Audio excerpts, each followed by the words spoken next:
Hello everyone and welcome back to Dragalia Foundry, a fan channel where everything Dragalia Lost can be found. This video is going to contain my first clear of Primal Midgardsormr on the Master difficulty. That'll be my first complete clear, but before we get into that, I also want to share some snippets of my first clear on the Standard difficulty and the Expert difficulty.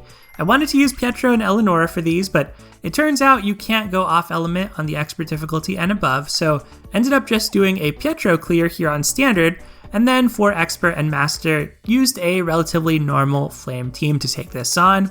I missed this at the time of release a few days ago because of Christmas Eve and the Christmas holiday, so finally get to check this out today before a weekly reset at the time of recording. It's the day after Christmas, waiting for Kaleidoscape to drop at reset tonight.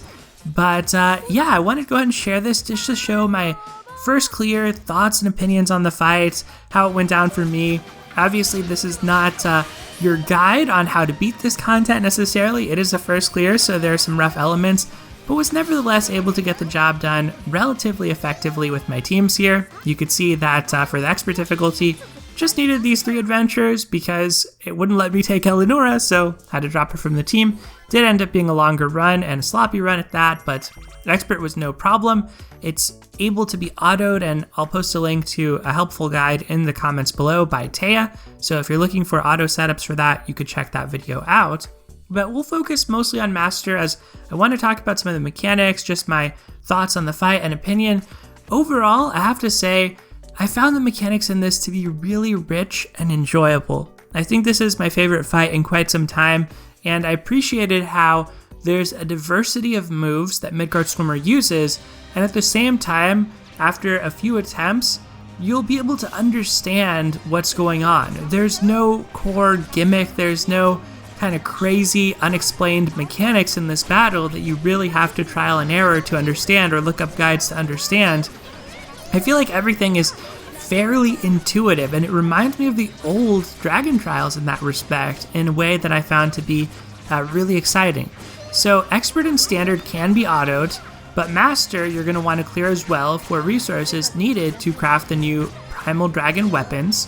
This first attack, Rampaging Winds, happens in all the difficulties, but as you can see, I'm not the best at dodging it.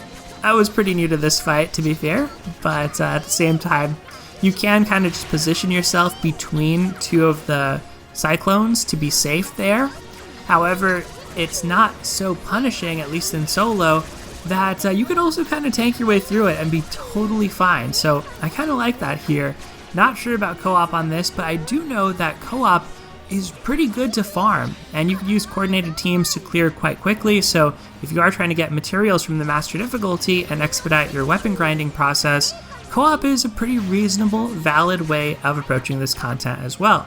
As you can see at the end of this first phase, where we fought Humanoid Midgardsormr, Midgardsormr transforms into Primal form, or Midgardsormr Zero form, and I really was being a little bit sloppy here because I knew he was going to do those 2 swipes a couple times, but I also wanted to shapeshift and get off my Affliction res down and put Burn and Scorch Rend on the boss. Now I switch back to Summer Mitsuhide, and I think I piloted her the rest of the way. She's a character I just really wanted to use for this. I feel like I've had so much of Gala Leonidas and even Gatov more recently that I never really had a great chance to use Summer Mitsuhide very often, and she ended up being quite effective in this fight, particularly once I paired her alongside Summer Alex to get that combo time chain co-ability so she can actually keep up her combo despite needing to dodge and failing to dodge some of these other mechanics. That's kind of a cool little bullet segment there where you have to dodge those attacks. Now this is another interesting mechanic. So you get that red AoE that follows you, it explodes, and then it leaves a tornado behind. Then Midgardsormr does this Surging Tempest attack. The first one seemingly doesn't do anything, or maybe it only hurts you if you're in the tornado. But basically when you go in that tornado, you fly up into the air, and you can't really do anything for a while unless you shapeshift to break out of it. So you generally don't want to get stuck up in the air or put it where your AI are going to get stuck. But he'll do another surging attack, and that one sends out shockwaves if you don't break him beforehand, which debuff your strength. to avoid those shockwaves, you can actually jump up into a tornado. So that's kind of my understanding of it based on the clears I've done so far, but correct me if you have more detail on that. There I was a little bit out of position, so I accidentally took that red attack. And with Mitsuhide here, I'm essentially just trying to stockpile my first skill. Kind of awkward there. I wanted to go for the left orb first to make sure I'm able to get rid of all of these in time, but thankfully we had plenty of damage output without wasting skill, so we were good there. Combo count escalating nicely here, love to see that. But this is the part where the first run I did, I ended up dying. Not to this attack, which I honestly don't know if it always sets you to low HP or if I'm just lucky enough to always survive at a low HP.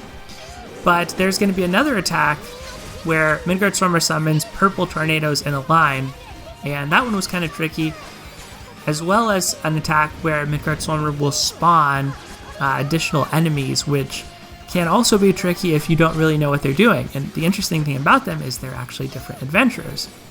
So here's the tornadoes in a line. So this one took me a few tries to figure out, but you kind of just have to steer that purple around a semicircle, and then you can escape. There's a safe zone toward the bottom. I think we're almost ready to start using some of our skills here, but we're going to save it because now Midgardsormr has done these summons. Kind of a callback to the golems, but with adventures instead. And that Melsa is the one that I'm terrified of. It is definitely a zombie Melsa there, as in the past few runs I had, when she hit me, it just completely KO'd me. This also killed me once. I don't exactly know what the wind patterns on the ground mean, but basically you need to be in the safe spot because there's going to be a suction effect. And if you get sucked into the tornadoes, you will probably die. At least it seemed to always kill me.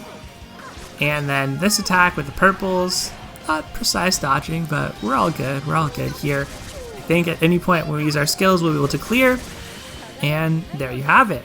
So the longer the fight goes on, the crazier things can happen. In previous runs, I lost my Mitsuhide at that point and then had to spend like another minute or two doing the battle. And Midgardsormr can also like do summons while doing the bullet attack, do summons while you're placing the red tornado that shoots you in the air. It's a really fun battle, y'all. I hope you check it out and enjoy it. Kaleidoscape tomorrow. That's going to do it for today, though, everyone. Thank you as always for watching. Take care, and I'll see you next time.